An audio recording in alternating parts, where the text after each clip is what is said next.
बरं, बैलगाडा शर्यत हा फक्त आता नाद राहिलेला नाहीये, तर तो शेतकऱ्यांसाठी आपला श्वास बनला. आता हा नाद चिमुकल्यांच्याही अंगी उतरल्याचं दिसतंय. आंबेगाव तालुक्यातील सांडोली गावच्या यात्रेत गावकऱ्यांनी चिमुकल्यांच्या शर्यतीला बैलगाडा घाटात स्नान दिलंय आणि चिमुकल्यांची बारी थेट बैलगाडा घाटामध्ये झुंपलेली आहे. एक जण गाडीवरती स्वार झाला आणि दोघांनी जुकाट धरलं. सोबतीच्या मुलामुलींनी भर्रची आरोळी दिली आणि बैलगाडा घाटातल्या कणखरणाऱ्यांनी शर्यतीचा घाट गाजलेला आहे. ही लहानग्यांची बैलगाडा शर्यत बघण्यास निश्चितच मजा येताना दिसते.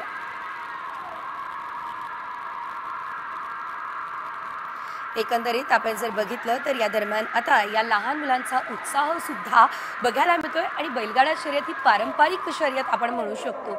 आणि जर परंपरा जपण्यासाठी लहान मुलं देखील पुढे सरसावत असतील तर निश्चितच ती आनंदाची बाब म्हणावी लागेल.